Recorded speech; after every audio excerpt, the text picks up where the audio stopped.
Day 29. What's up, good people? Welcome back to the 31 Days of Value. It's day 29. Up until this point, we've covered so many topics about business, leadership, sales, marketing, provisions in your business. Today, I want to talk about the DDD principle -R, and you'll know what that is in a minute. So, with that said, I want to talk about the DDD principle. It's a principle that I deploy in both of my businesses.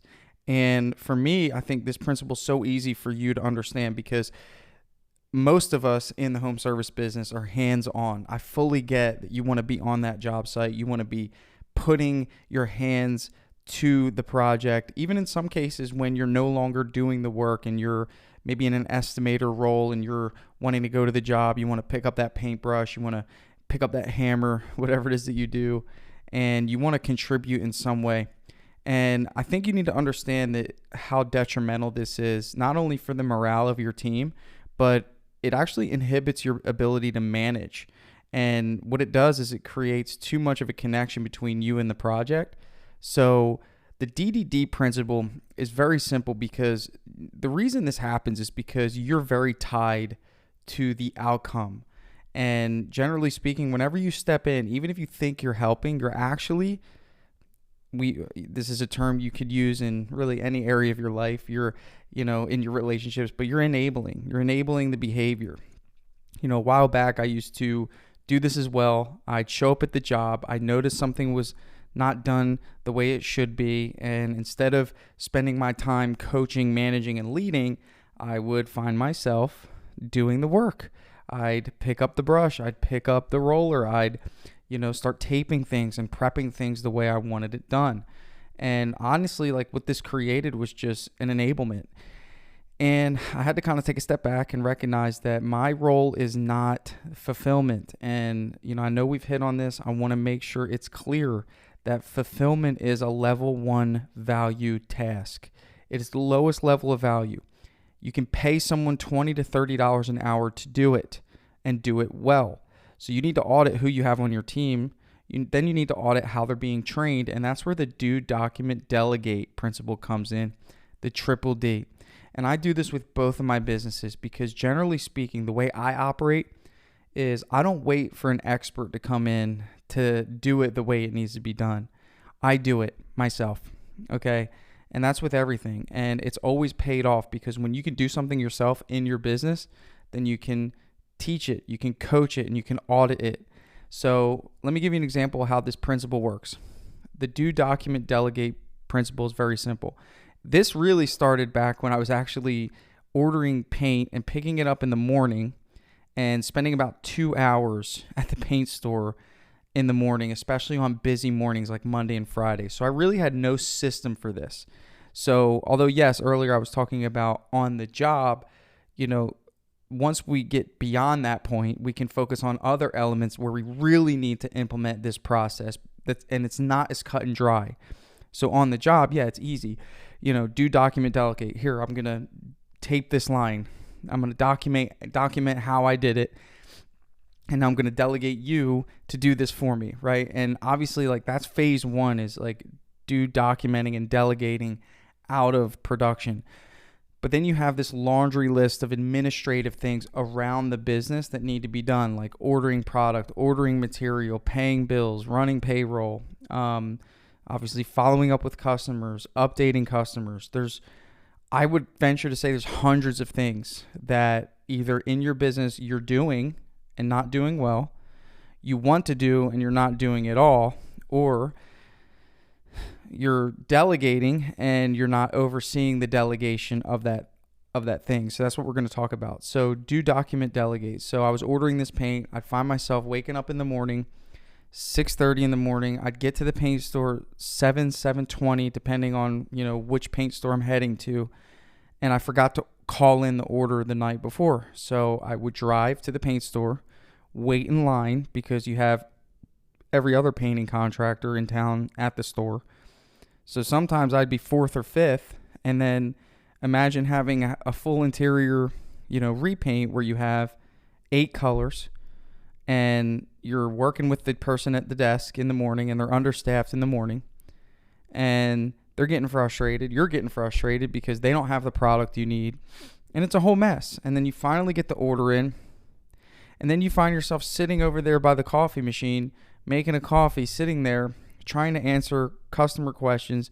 You have your team members who aren't trained on how to introduce themselves to the customers and go through the work order. They're waiting for you. And it's this whole cluster mess. And I'd find myself leaving the paint store at around 8:30, driving to the job, maybe 20, 30 minutes away, and not even getting started until 9 o'clock.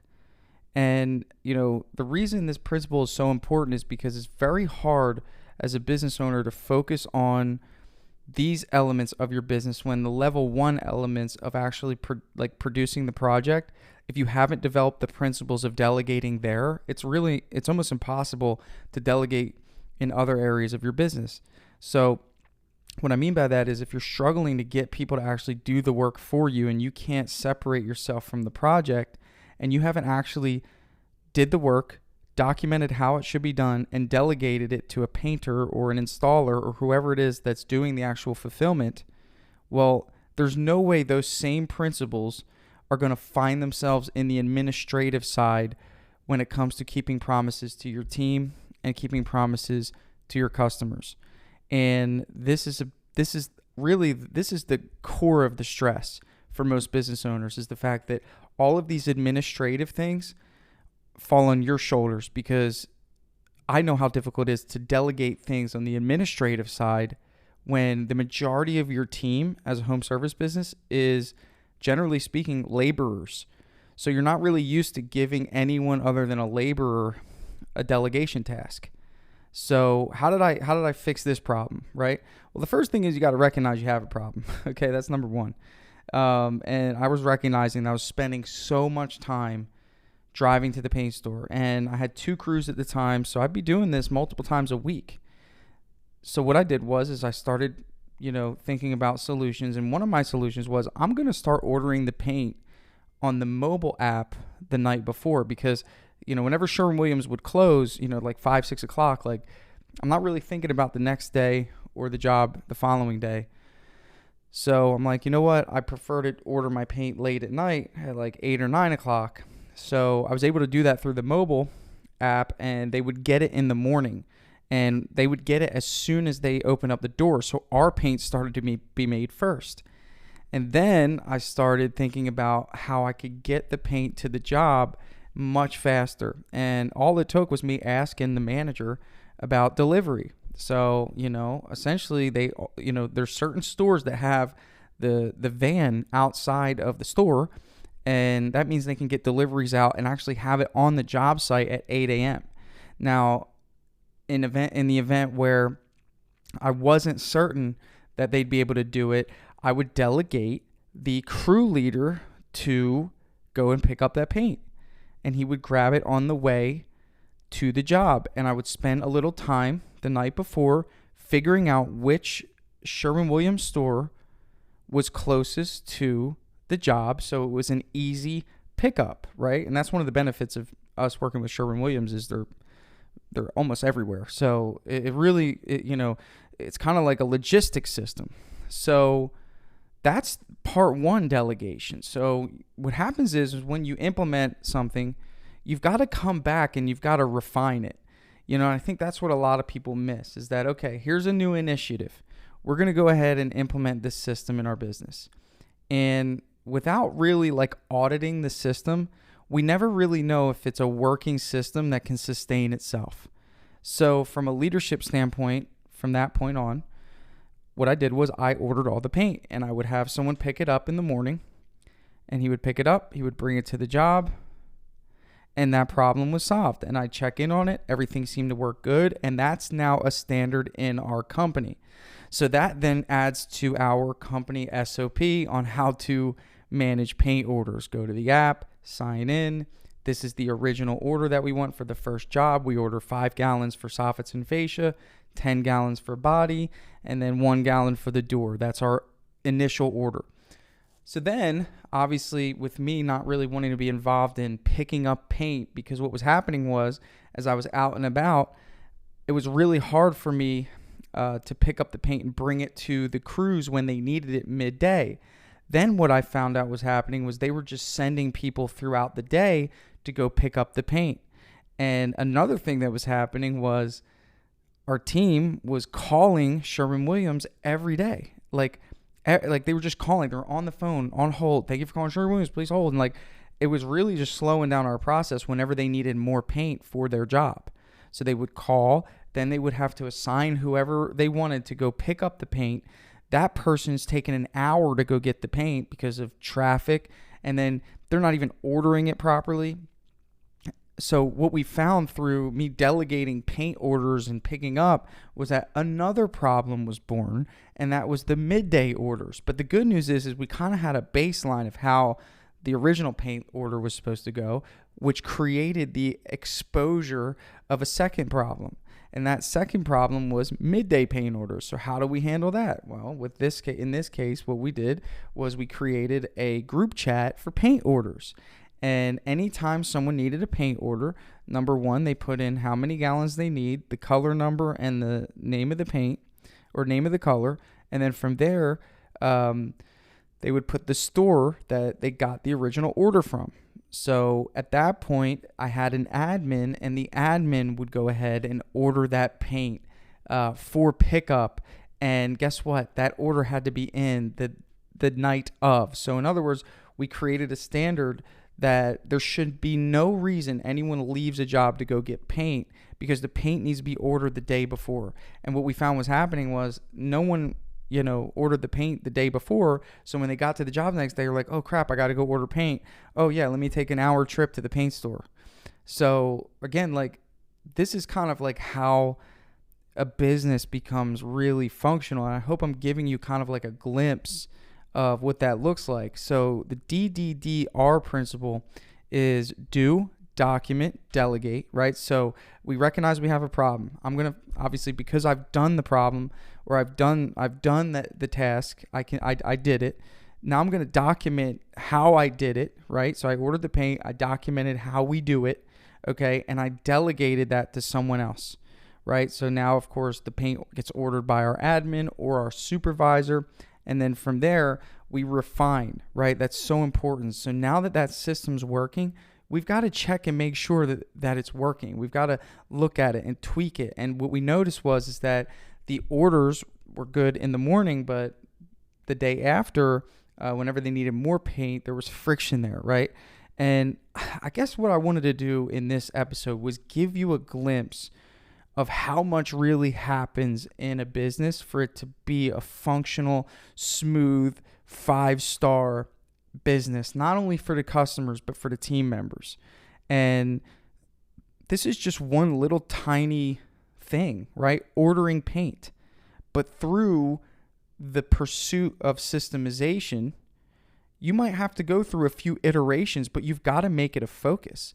Like at one point for like 2 or 3 days, I made paint ordering a focus. Like I had to initiate that initiative and say, hey guys, this system's broken. You need to help me with this. You need to do this. This is how we do it.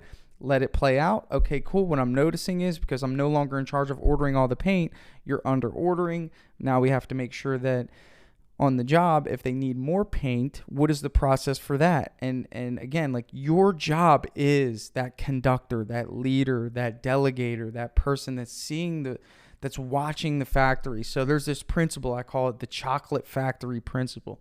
And the principle is very simple. If you owned a chocolate making company and your job was to make a chocolate bar, and let's just say for the sake of simplicity, you had 3 tasks. You had to mix the chocolate, you had to package the you had to mix the chocolate, you had to put the chocolate in a mold, and then you had to actually package the chocolate bar. So you had 3 tasks that you were responsible for, and you did this manually.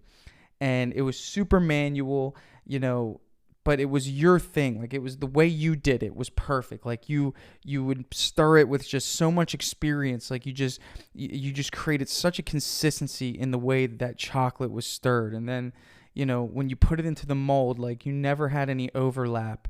Like it was just like the perfect mold because you've just done it for so many years. And then the way that you put the chocolate into the chocolate bar, Like, you spent time creasing every corner, and like, it was just perfect. And someone comes along to you one day and says, listen, the way you're doing it right now is really good, but there's no way you can grow this business.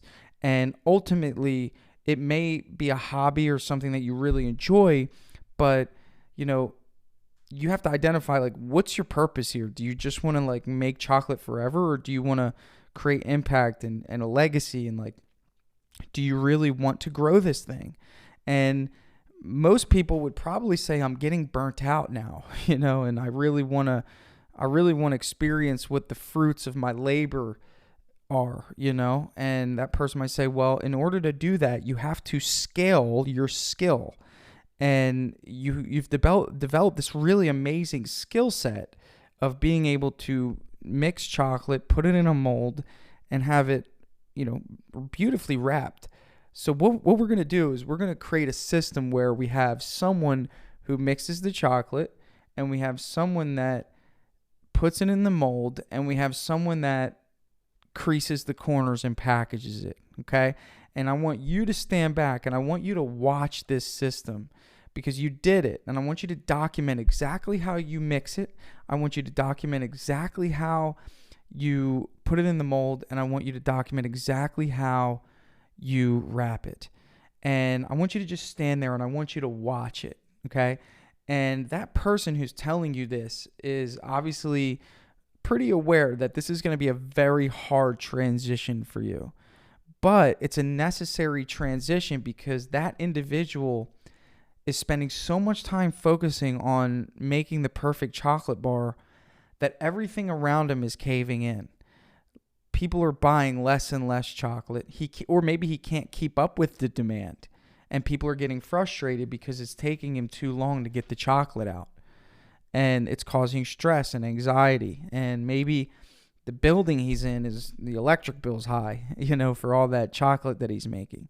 So there's a point in time when you implement this principle where you're going to have to sacrifice quality, because you understand that there's no possible way on earth anyone can do this to your standard. Number one, because it's not their business. Number two, because when you delegate, you're actually giving people different tasks that you were able to complete as one task, right? So you did all three of those tasks. So you have the context of the entire process, whereas someone who you give the mixing task to only has the context of mixing. So you're hoping that they just become an expert at mixing, when the reason you were successful is because you were really good at everything, right? So you knew the entire process. So with that said, you have to expect that when you delegate things, you're not gonna have that perfect chocolate bar, right? Your job is to coach your mixer and give them the principles and the process to get as close as possible. And then you coach up your molder, and you say, listen, when you pour the mold, you've got to make sure that you pour it real slow when you first start, so it doesn't overflow the mold, and it'll start to harden real slow, and then you'll be able to pour the rest of the mold.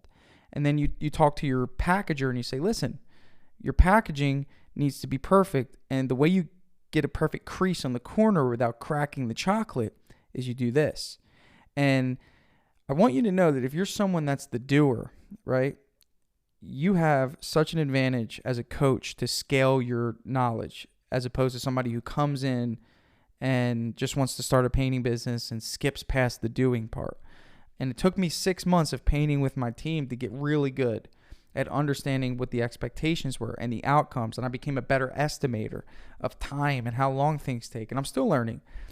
But again, this is a strategic advantage. So everything that you do right now in your business, like something that you do that you really feel like no one else can do, I want you to do it. And then I want you to document exactly how you do it. And then I want to challenge you to delegate it to someone else. Whatever that thing is, like just one thing. Like maybe it's answering the phone. Maybe it's calling leads. Maybe it's estimating. Maybe it's selling. Maybe it's project management. Maybe it's time to give someone a promotion and say, hey, man, this is how you manage projects. Maybe you have to be the one to always close out jobs. I don't know what that thing is, but let's go back to our chocolate factory. The guy who's standing there watching his team has one responsibility, and that's to refine. And once that first chocolate bar goes through, you're going to look at that chocolate bar and you're going to be like, dude, what the heck is this? But then what you do is this is where you decide to be a leader. And you say, okay, you know what? I'm going to coach this team and I'm going to teach them the outcomes and the theories and the principles. And we're going to get this chocolate bar as close as possible to what my chocolate bar would be. So I hope this helps you. I hope this blesses you. I hope this gives you some insight on delegation and scaling your business, and hopefully a very relatable principle of our chocolate factory. So God bless you and your mission. We've got 2 more of these, guys. I'm excited. I think I've grown a lot in the last, what will be now 30 days. Just a reminder, I decided to write a book, and this is something I've procrastinated on for so long. And because of this initiative that I started, the 31 Days of Value, I did it, and it's done, and it's awesome. And I hope you guys want it, and if you do, I think you're going to love it. It's really good. Find me on Instagram, send me a message, and I'll get you a free copy. With that said, thank you guys, and I hope to see you and help you out tomorrow on day 30. See you later.